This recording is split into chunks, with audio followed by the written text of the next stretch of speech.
Bon, il y a un mètre et puis un moment qu'on le voit. C'est pas aussi mauvais.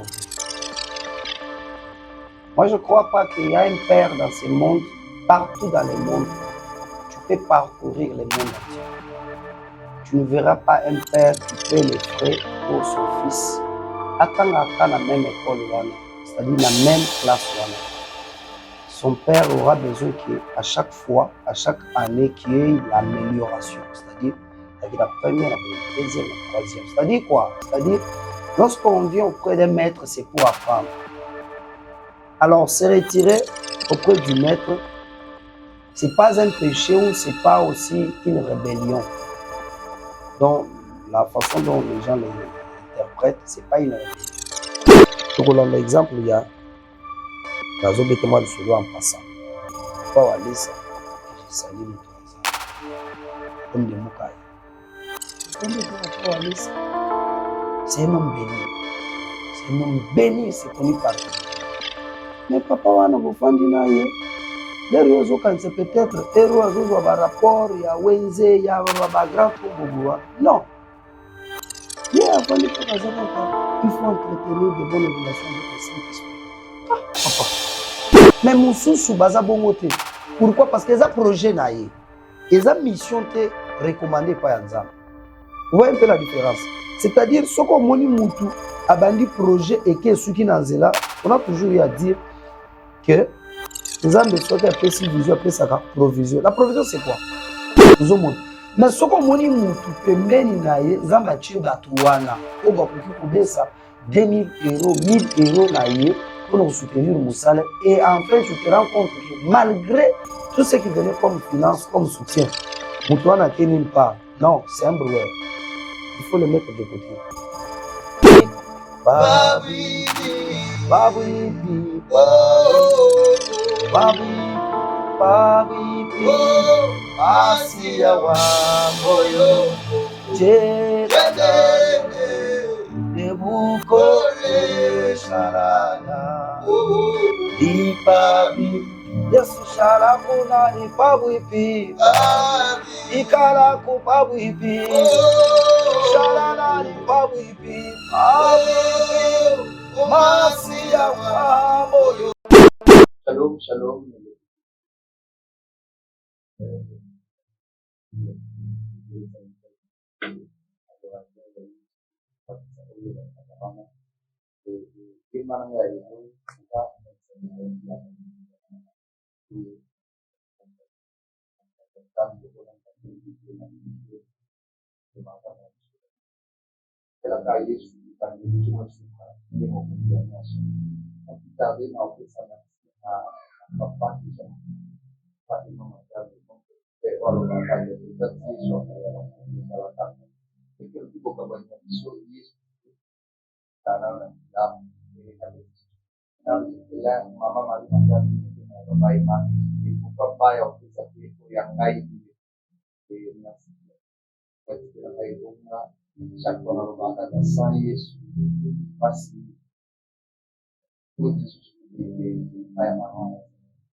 Lelo na yemba nanga ya lelo na lelo stadi ya dame azaka adorateur serviteur de Dieu oyo aozaka biso partager boulot de la makambo lelo na oyo tali yemba nanga na bagania na biso makambo oyo ya malamu na moko lelo na lelo mosali ya dame azaka moyo akopambola biso ya pambola na ye tengo to inayemba nanga emokia na mweza oyemba elongo tuna mpe tuna elongo na bino sans plus tarder napesa biso ya introduction moko oyo etatisa bino yemba na ngai etatisa shinanga kolo bombanga Yesu na ngolu na yo oyo kufela kinga na makila na yo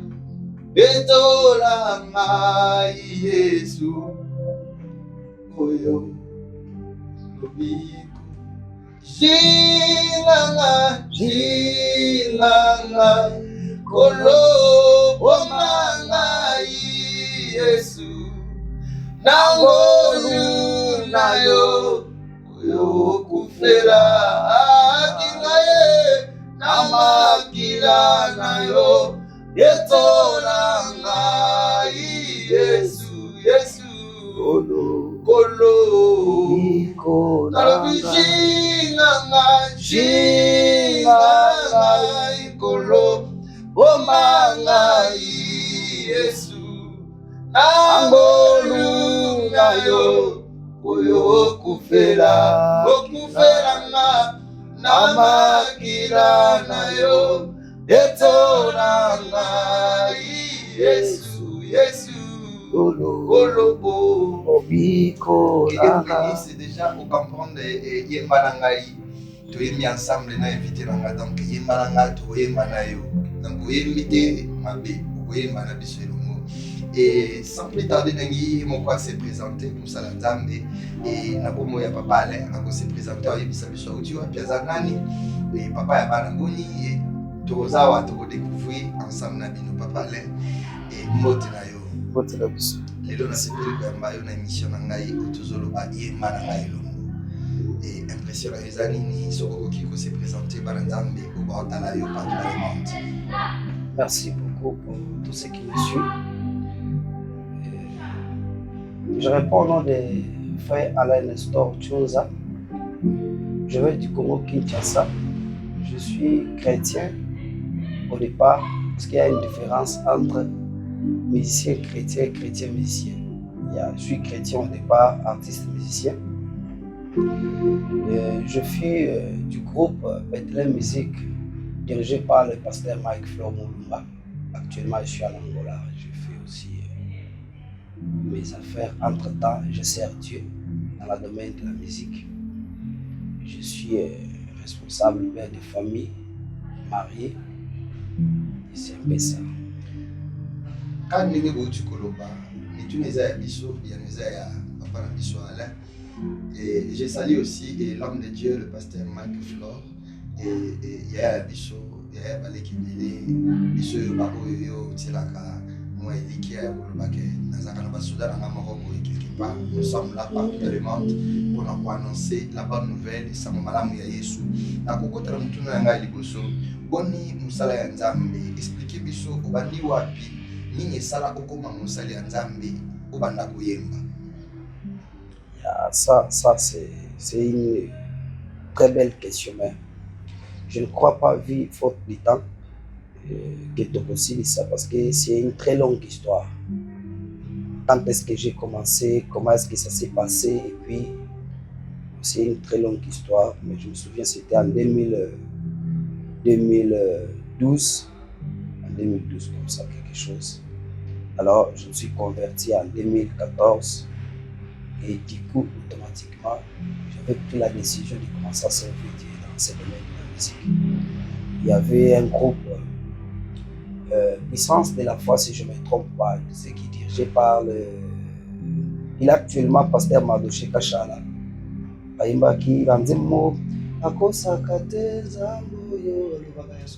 Quand il s'est séparé, c'est en ce moment-là où j'avais pris la décision d'intégrer dans mon groupe et du coup, il m'a petit à petit. Na longwe wana na intégré na groupe à Grand Cœur na cité Bethel l'Assemblée centrale. À chaque fois que tu as la répétition, la conseil à pasteur, petit à petit, tout qui n'a pas répétition, et du coup j'avais ciblé celui que je pouvais suivre, sa manière de chanter, sa manière de faire les choses. C'est comme ça que j'avais fait une lettre. Et puis pour intégrer là, dans le groupe de pasteur Mike Flor, une fois il était aux États-Unis, à Comélier. Me dit bon quand je serai de retour au Bengayo et puis à Israël à Komelinga kende utika mukanda na orchestre na kinda na tika mukanda et pas chef d'orchestre Philippe Kabé et puis na sali test na en absence na et du coup na banda ki wana makambo banda ki biwa ndeko Philippe Kabé et na pesho mbote mingi oyebi oyo ndeko nayo alingaka yo mingi usana na mambo bile na bosa na te pambote na bile isika ozali ensemble na Luanda na papa Alain lelo topamba makasi nde toloba kaka yemba na ngai yemba na biso nalingi to se souffler lisusu na mwa loyembo moko ekoza malamu comme ça to continue na mituna na biso na mosala nzambe soki esepelisi yo na ndako pambolama nango kanisa mpe akomela biso ezala malamu nayebi Yesu ozali nde nzambe okokani solo na moto te o Yesu nayebi Yesu ozali nde nzambe okokani solo na moto te o Yesu nayebi Yesu ozali nde nzambe okokani solo na bato te balakanga basala te nalobaka nayebi Yesu ozali nde nzambe okokani solo na mwasi na bala te ayebisango osalelanga nini nalobaka nayebi Yesu ozali nde nzambe okokani solo na baninga oyo te balukaka batelanga bwaza ekute nalobi mokolo moko nazwaki pasi bayaki kosunganga balendisaki motema kasi bazwaki esika na ngai te tokabolaki lipelongo mpona kobosana pasi kasi pota ya motema tokokabola ndenge nini que Dieu bénisse nzambe apambola bino nalingi nabakisa eloko moko lokola mutuna papa Alain difficulté nini ntango yo ondimeli nzambe obandi osalela nzambe oyo rencontre na kati ya vie parcours ya musique na yo ndenge osalaka na ndenge okutana papa Mike nini eza pasi nini eza malamu oyo bana nzambe bakoyeba eloko nakoloba ke eza pasi na oyo eza malamu eza kaka premièrement mpo omona mabe il faut ozala oza moto oyo ozokutana na baobstacle moko eza en dehors ya bato bandimeli Christ te mais eza na kati ya bato bandimeli Christ. C'est ce qui peut nous pousser à dire que makambo ya nzambe tozokutana na bamakambo ya ndenge na ndenge mais soki nazokutana na makambo oyo eza libanda ya bato bandimeli Christ ekosala ngai ni chaud ni froid parce que c'est un devoir pour moi ya kobenda bato bazosala oyo bazosala avec une conscience pas ya pas nzambe. Tout ce que je peux dire que eza lokola prérogative pour ngai na musala nzambe ezali. Parmi mes chansons, il y a une chanson que j'ai écrite, j'ai dit okoki kobungisa likia te pona libako okutana nango na nzela. Pourquoi? Parce que l'objectif ce n'est pas ce que nous voyons, mais l'objectif est que raison pour laquelle on sert Dieu c'est pour l'éternité. Vous voyez? Yango nazoloba kobungisa likia te okutani na libako, mais persévère car le Seigneur dans lequel tu sers, il sait où est-ce qu'il va t'amener. Ça, c'est ce que moi j'ai toujours dit aux gens. Na kolembate parce que na kutani na patati patata. Non.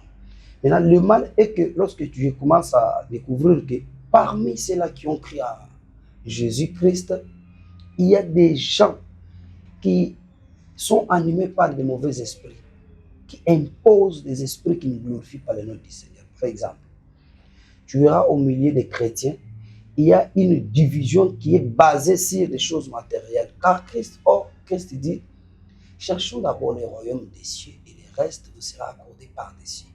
Mais je me demande, entre ceux qui ont cru au nom de Jésus, ceux qui ont cru au nom de Jésus et ceux qui n'ont pas cru au nom de Jésus, où est la différence?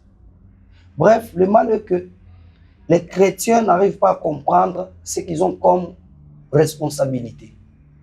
C'est ce qui me fait mal. Tu te rends compte comme un père, il ne sait pas que ça c'est un droit de père vers l'enfant. C'est ce qui me fait mal. Maintenant, moi, lorsque je me dis, à mon tour, je ne m'attendais pas à ça envers mon père, qu'est-ce que je vais faire? Je serai déçu. C'est tout ce que moi je peux dire que na musala nzambe soki otie likanisi yake prérogative na gain na ngai ezali onga nazomona okobaye okotika mo. Mais soki otie kaka na motu ke musala nzambe nazosala litoma ezali esengwa libela, je peux continuer. C'est ce qui me motive moi. Maintenant, ce qui ne me plaît pas, il y a qu'à continuer dans musala nzambe, c'est lorsque je me rends compte qu'il y a des chrétiens mais qui font de mauvaises choses. Oyo bato bako s'attendre na ngote na basala nzambe. Exemple. Et c'est comme Elio, soit tu de kozolanda biso des fois, oza chrétien, mais poser acte moko bo balobeli yo, oza pasteur, chantre, protocole, intercesseur, balobeli yo, ah na yo pe awa, na yo pe ozo sala boy. Et là qui c'est-à-dire, c'est une expression de dire, il y a des gens qui prêchent aux gens le Saint-Esprit, mais qui n'ont pas le Saint-Esprit.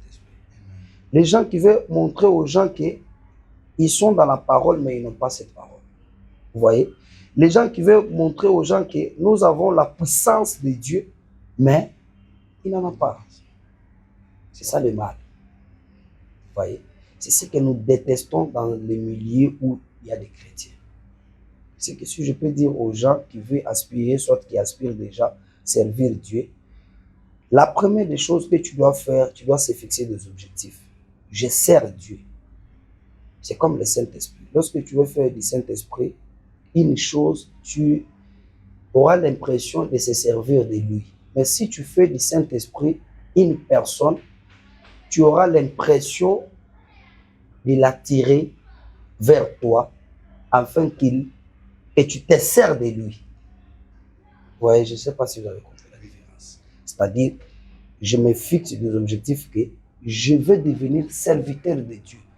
Quels que soient les hauts et les bas, je vais suivre mon maître. Quels que soient les chauds, les froids, je serai au pied du maître. C'est ça un bon disciple accompli. C'est-à-dire, ne voyez pas tes intérêts, voyez d'abord le Christ.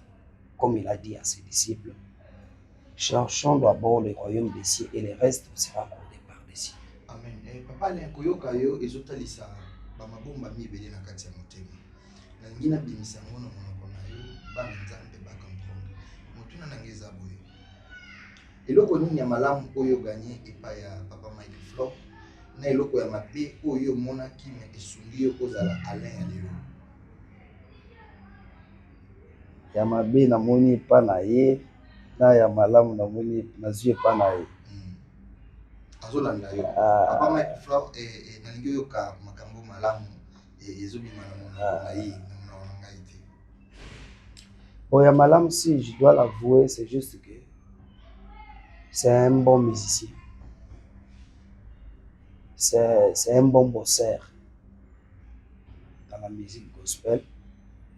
Tout ce que je peux dire que j'ai reçu de lui, j'aurais l'attitude d'Élisée. Lorsqu'il voulait demander à Élie, il n'a pas demandé ce que le monde pensait peut-être que c'est ce qu'il pouvait demander. Mais lui, il a demandé ce qu'il avait remarqué en Élie le plus précieux, le manteau. C'est-à-dire, moi, ce que je peux dire que j'ai retenu de Papa Mike Flor, là où il me suit, c'est juste ce côté-là de professionnalisme dans la carrière musicale. C'est-à-dire, je peux dire que tout ce qu'il a comme des qualités dans le domaine de la musique, en fait, je l'ai hérité. Là, tout ce qu'il peut avoir comme défaut, en tout cas, moi, je ne crois pas que ça sera important de le dire parce que l'amour couvre tout, n'est-ce pas? Alors, c'est un père pour moi, je ne suis pas là. Les défauts d'un père peut être un défaut pour les autres, mais pour un fils devant son père, ça reste toujours que l'amour de son père dépasse tout. C'est-à-dire, ce défaut a été précédé par la réparation couvrie par l'amour. Vous voyez? Christ n'était pas venu pour juger, afin que je sois aussi un bon juge de mon père. Il est mon père musicalement, je l'aime là où il est. Il est d'ailleurs aux États-Unis. Wisdom. Merci. Ningi nazolo bakaka mituni za ngabi ya neza ya batu oyo nazotuna mituna boza date papa boza ndalo baki et kusala biso malamu ningo lobi ko hériter to gagner ou bénéficier et moko ya bolamu ya oyaza na nzela ya musique. Voilà. Et ça biso morceau moko ya malamu ya papa Mike Flor oyo pambola yo esala ke ozala lin. Ah morceau.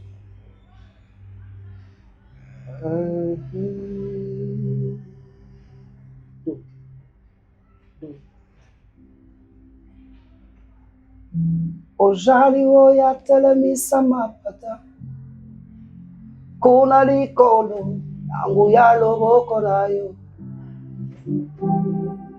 ojali lisungili elizanga kate katina paso Yesu nanga ojali oya longolanga isoni omimama bena Yesu pesa ngai bomoi soki natali bomoi na ngai natali musala opesi ngai yawe alingi nakumisa yo soki nga natali baboti bangai natali baninga bangai Jésus akokumisa yo soki nga natali bipai bisonkolo natali ba matiti natali banzete mai minene kokena nayebi te bisike kokena ka nkolo na sija kokumisa yo soki biso toboyi konetola yo Yesu okotelemisa mabanga eko kumisa yo zakoma die na munagale yo tiri amanga tiri bakwendela bweni Yesu zambe waika mulumbe die na munagale yo na munagale Naebite onga na yoki so yoki ya mokwa do esengo na yoki wana naebite makanisi ebele nzambe apambola mosala nzambe asungai biso na bakantiki wana lelo epambola bamabota ebele ezongisa bamabala ebele ekabwanaka epesa bato ebele oyo bazalaki suna elikia te elikia ya ondimela toujours nzambe papa Mike esikoza nzambe apambola yo motuna nanga mosusu ezali boye epona nini esalaka ke toye na makolo ya maître et puis il y a un moment on est pris nini longolaka biso pene ya ba maître bon koya pembeni ya un maître et puis un moment kolongwa c'est pas aussi mauvais. Moi je crois pas qu'il y a un père dans ce monde, partout dans le monde tu peux parcourir le monde entier. Tu ne verras pas un père qui paie les frais pour son fils. Attends à la même école, c'est-à-dire la même classe. Son père aura besoin qu'à chaque fois, à chaque année, qu'il y ait l'amélioration. C'est-à-dire la première, la deuxième, la troisième. C'est-à-dire quoi? C'est-à-dire, lorsqu'on vient auprès d'un maître, c'est pour apprendre. Alors, se retirer auprès du maître, ce n'est pas un péché ou ce n'est pas aussi une rébellion. Donc, la façon dont les gens les interprètent, ce n'est pas une rébellion. C'est juste que j'étais venu pour apprendre. Vous voyez? Soit si je ne quitte pas parce que j'ai appris, soit j'ai obtenu ce que j'étais venu chercher, peut-être ça peut être que non, les circonstances nous ont séparés. Par exemple, moi, à mon introduction, je me suis présenté que non, je suis tel, je travaille dans les groupes du pasteur Mike Flor. Actuellement, lui, il est aux États-Unis. Le groupe est resté à Kinshasa, au Congo. Moi, je suis en Angola. Est-ce que je me suis retiré? Je crois que les gens diront non. Vous voyez? Mais c'est juste que circonstances et séparés Bissou. Maintenant, il y a d'autres, celles-là qui viennent auprès du maître Parce que il n'est pas venu pour apprendre. Il est venu que pour rester là. Il y a ce genre de personnes. Vous voyez? Or, dans la vie, il faut savoir où est-ce que tu viens et où est-ce que tu vas. Vous voyez? Quelqu'un qui sait d'où il vient, il va se fixer des objectifs. Tu es mon maître parce que je suis en première. Là, comme en deuxième, pour se séparer, il a cité qu'il a comme d'office ennemi. C'est juste que j'ai atteint un niveau où je suis en sous-sous, dans la gérer pas na yote. Quand on a deuxième, ceux qui n'a salita nanga et qui n'a six formation nanga, automatiquement quatrième, troisième, cinquième, sixième. Tant on comme on a sixième, comme on a université. Est-ce que question nanga est-ce que ceux qui étudiants à défendre mémoire à Kabouin Institut, à combien de versets à professeur naïe? Je ne pense pas. Or, la plupart des grandes personnes de ce monde, soit la plupart des bons professeurs, bah, comme à représenter ceux qui disciples à réussir. Le président, le professeur, n'a pas pu président qui rendre hommage. Ah, kasi ministre, le professeur, le ministre, va réussir. C'est un peu ça. C'est-à-dire, il faut que ça, que Moutou aye pembeni à mettre, un moment se retirer Yangoana, dévoler, soit circonstance, soit il a atteint son objectif. Merci. Et Nako le Baboué. Et que ça l'a pas si mingi, il est ici bas dans le temps de Makambo, et Bazo Landayo, et Nalo Baboué, il reçoit caméra dans Bazo Landayo, et que se retirer, Isaka Mamo Bembo, Ningi Mokonzazate, et Ningi Zalaga, tout super. Tapena qui est à la bande, Napena Sala, Napena Sala, Boutam, Papa Oya. Pas si vous avez sur le but qui écoute ce qui lettre moi lettre moi je le la démission lettre moi comme au témoigner ngape na nina tonganda kuna ngapo na kumi pe papa mukolo omoni tufandi pe mingi ndisika papa maki fleur sika za koloba ah vraiment maloba oya lobaki ni mission na oya ça le malelo eza yangote na éviter ce pas que ça tout sama virgule bat bala ndabiso tukutani na Angola yoza na musala. Peut-être au Benginga na musala na yo na ya ko intervenir. Tout souvent moni amoni wana aye bakomi ko yemba na ye. Tu vois n'est-ce pas? Maintenant na olinga na sala moi récapitulation moké ya parcours ngana yo. On s'est connu où? On s'est connu quelque part. Toi tu as une responsabilité, ngana na responsabilité mais dans département moko. Il y a pour ceux qui ne connaissaient pas le papa Christian que vous voyez, tous dans un groupe moko ya zo pesa ba voix. Dans gérer orchestre, c'est-à-dire il y a Zabongo, il faut ça la bouille, il faut ça la bouille. Lélo, tout ça en Angola. Avant tout comme on en Angola, tout une fois, l'autre fois en avion. On a qu'un de what? On a qu'un de Lubumbashi. Lubumbashi.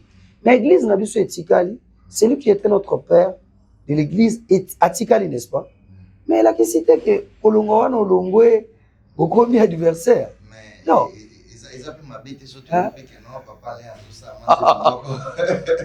et vous avez malade et vous allez pas mourir ma bête à tout ça là moment papa Mike ko kanga biso muté ala mwana ni tu kwa kaka bye bye que maman papa là abo msapi mwanze moment ko pina par na ye na mailo nyoso azui to bita longwe na mailo nyoso azui est-ce que ko pesa biso promesse ya tous les lots moi malamu ko ya pina par na yo ils allaient pas mourir ma bête. Oui. Est-ce que aux yeux belés par pasteur Mike et tu as beaucoup travaillé? Non, les yeux belés et pas quand pasteur Mike et pas pasteur Mike, c'est-à-dire dans une école naïe. Mais entre-temps, il y a aussi des personnes que nous avons eu à apprendre par correspondance. Nous avons appris auprès du pasteur Mike Kalambay, papa Joseph, auprès du papa Michel Bakinda, honorable Van, Batu Belé. Auprès de... C'est-à-dire, ce que je peux dire, c'est que là, moi promesse, moi, grave ya malam. Pourquoi je dis grave ya malam? Oyebi, l'église corps du Christ, ils en ont pas branche belé. Mais branche ya musique, ils allaient très important. Vous voyez?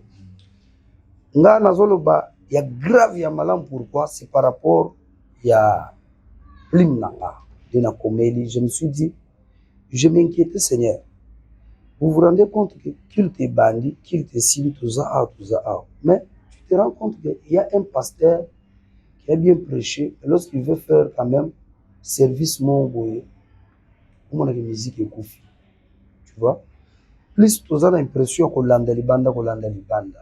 Mais je vous promets, Dieu a visité l'église en Afrique. Pourquoi? Moi-même, je me dis que je suis sûr et certain. Mon souci est que ce que tout staff nanga, moi je m'inquiétais avec l'intention que il faut nzambe pena soka zo sala l'époque na biso. Na koma pena na komi nzembo moko eyemba même na Inde. Na Chine ba oyemba nzembo wana. Ba oyemba nzembo wana te lokola basali ba challenge na TikTok ya 2 semaines. Non.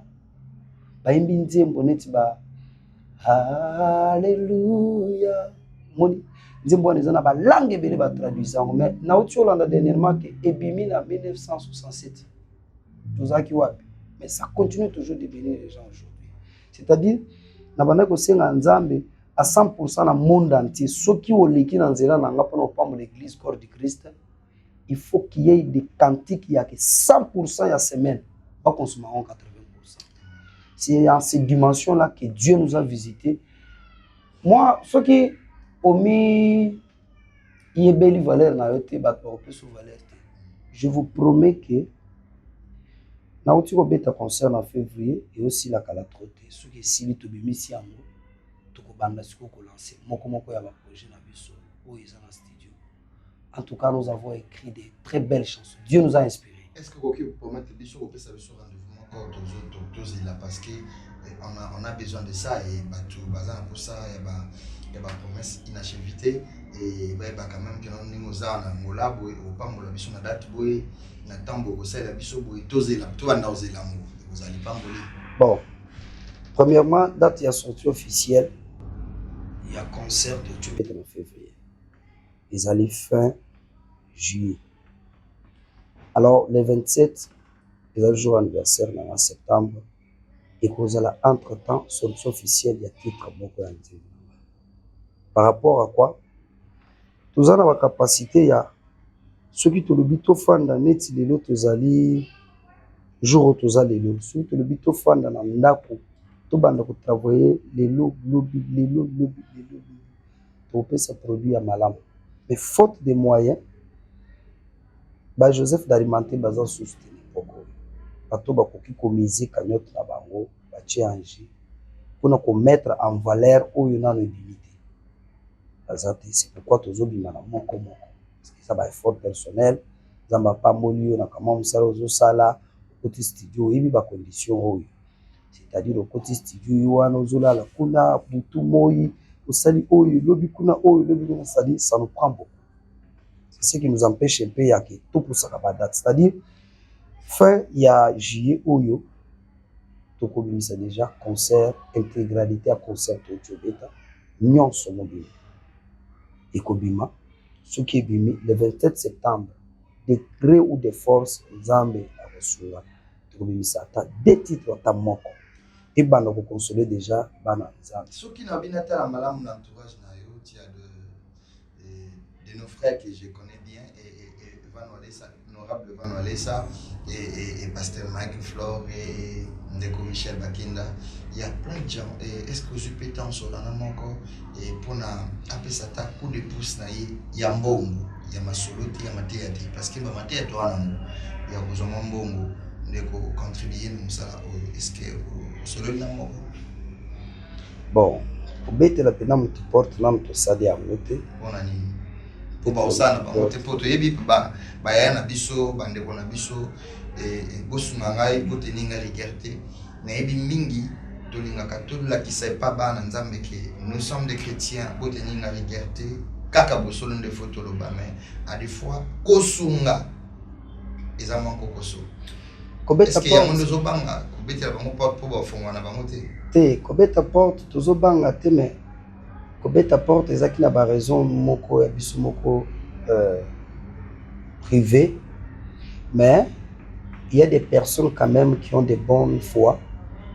La philanthrope honorable Van Walesa, il y a des bons projets avec lui. pour ces projets et albums. Déjà, tout sololi.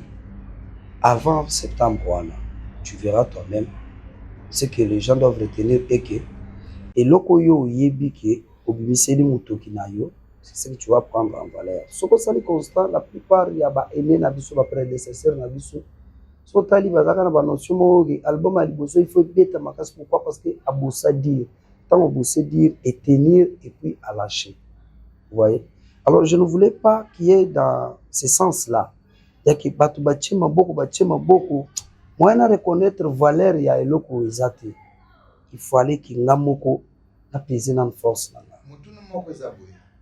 Nini ezosala ke artiste bandeko na biso na 2 3 4 albums ya pamba akokaliso te souffle sili. Eza lisumu to eza motema mabe to eza mekana no ko expliquer nga yo ko comprendre nini pour zuta enfant na bandeko nyesu tangi komwa na sali pe constant na zo mona ke non. Et moi makambo wana eza soutenu comme cover comme oka mutabandi manzemo papa denye ayembi papa nanyo ayembi mama nanyo na yebiti. Pourquoi nzamba azo inspirer les sous-batute ou bien to comme stagner biso nyoso sika wana cover. Papa Christian, moi je dirais que il faut tout le vérité la place à la vérité. C'est-à-dire quoi? Introduction dans le bas qui différence c'est ça mutu azana objectif moko azana ngoko na musala nzambe. Mutu mususu azo salela nzambe parce que il reconnaît ses bontés. Moni, comme l'apôtre Paul dit, beaucoup sont appelés mais peu sont élus. Nandengeni muto yo azali appelé, soit muto azana conception que moi la priorité c'est servir Dieu. Hein? Il m'a donné cette vision, c'est pour que j'amène son œuvre jusqu'au point X. Après X, Y, aya kozo pour la continuité. Tout le monde yango Moïse, Joseph, fils de Nun. Mais il y a bango ezakine. Lorsqu'il se fatigue, Zamba zuye, abimisi mususu. Mais il y a besoin un peu contraire. Par rapport à quoi? Par rapport à l'autre chose. Maintenant, moi, je peux dire que Ezaya Liboso manque de vision. Vous comprenez?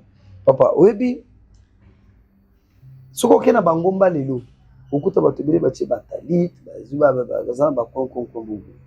Et la cité que batouana baza ba soifé ya Nzambe. Non. Plus baza motivé na sentiment. Il n'y a pas un projet noble dans sa tête que non. Ah, aza menacé par un appel. Moni, mais c'est juste que a Monica mikolo yo ngape fona ba no salela Nzambe. Tant ba no salela Nzambe wana ofanda 7 nanda pour Moni a se retiré baninga batikali 6. Te ya liboso nde na zui ndako boye. C'est qu'il faut bakisa ba veste, c'était car parler à bien na bala esili moi ça va no voyage na voyage ici fusion là mais bosani ke eloko etomboli eza musala nzambe. Est-ce que vous comprenez? Muto ndenge wana toko comprendre automatiquement que mutoyo azalaki na mission venant de Dieu te aza mutoyo asalaki yango selon circonstances na salango provisoirement. C'est très très différent na muto ya tangeli musala ebiki. Ça c'est ma passion. Vous comprenez? Muto nzamba bengi.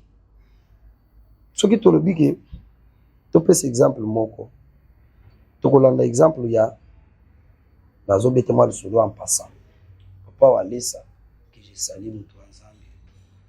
L'homme de Mukaya. Tu fais papa Walesa. C'est un homme béni. C'est un homme béni, c'est connu partout dans le monde. Mais papa wana bofandi na ye les réseaux quand c'est peut-être héros azozo ba rapport ya wenze ya ba grand tombo non afandi kaka il faut entretenir de bonnes relations avec le Saint-Esprit.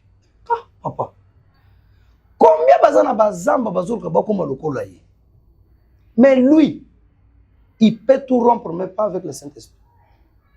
Pourquoi? Parce qu'il a cette responsabilité là que Dieu lui dit fais ça.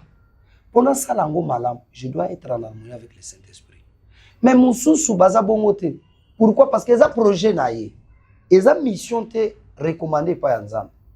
Vous voyez un peu la différence. C'est-à-dire, ce qu'on moni mutu abandi projet et que ceux qui n'anzela, on a toujours eu à dire que Nzambe soit a si vision, a sa provision. La provision c'est quoi? Nzambe a bengi ngaboui. na grâce apesi ngai talent apesi ngai na makambo koyemba komisi ngai banzembo. C'est-à-dire il est censé aussi mettre des personnes à mes côtés na bambongo pour tout réaliser ba projet wana parce que c'est pas mon œuvre. C'est pas mon œuvre, c'est son œuvre. Ngai inde il faut na landa marche na nga père tala bobo yo benga exposer nga te solo na Dieu va t'assister. Ozomo mais soko moni mutu pembeni na ye zamba tie batu wana oba koki kobesa 2000 euros 1000 euros na ye pour soutenir Moussala et enfin tu te rends compte que malgré tout ce qui venait comme finance comme soutien Moutouana qui nulle part. Non, c'est un brouillard. Il faut le mettre de côté. Tozo chité et émission à biso comme la souka makambalo baiser belekande to le bakwana faute de temps télévision za kambanga et papa Jansi est-ce que vous pouvez savoir sur to sa eloko bisiko za na kusana biso ngona motema batela kangana mabe angoluna kolo Yesu kamata motema nanga nyonso pona ezali yo Yesu batela kangana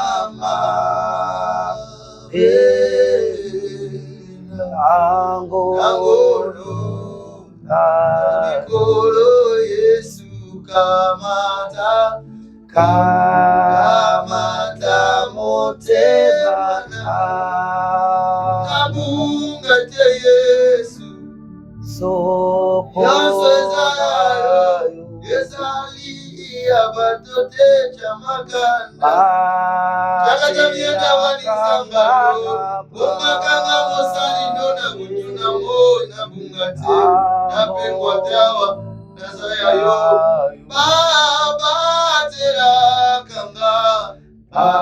batela kanga mabe mokile komi moselu mokile komi mozindo zabelalo soki bozwaki makasi ya kolanda émission oyo ezalaki bongo na makasi ya ye moko nzambe epuis ya mwana mobali moko ya kitoko leboga tondisanga inanguyana que notre Dieu vous bénisse esiri patikana belina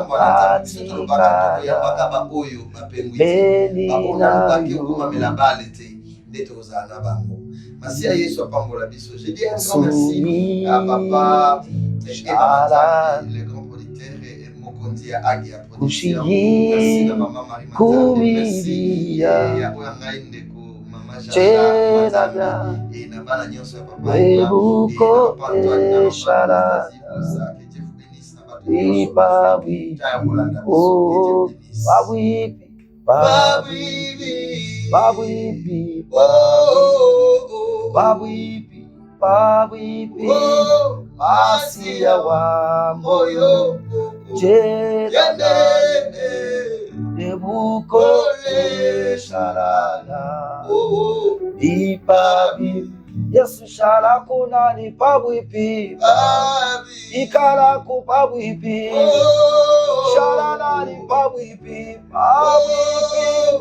masia wa moyo jena gani nebuko shala na ni pabuipi. Que Dieu vous bénisse. Et na battu sur la démission et na évité au pesa bandani oyayo mbote au bazwita la nayo. OK, nazo pesa mbote na son excellence monsieur philanthropie honorable Vano Alessa na pesi mon ami Jean au-delà na lac Mwero Kasavubu mbote na pesi moi silanga Clarisse Mokala la fondatrice mbote.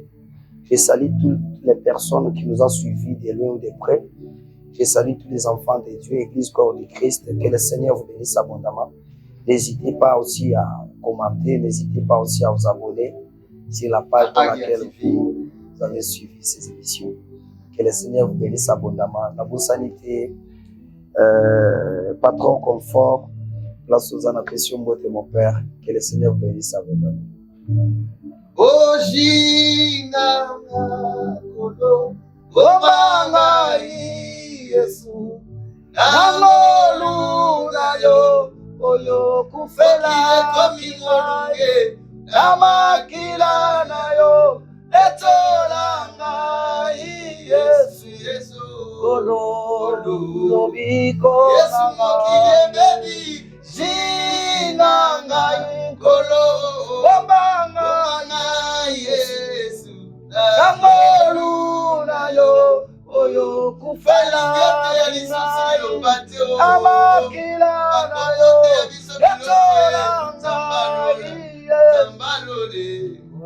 kolo akapona si ebelebele na pesipe mama mbote kuna na simakana ya mibomi me mosali monene nzambe alola pambola bino mpona nimero oyo on se retrouve bye bye.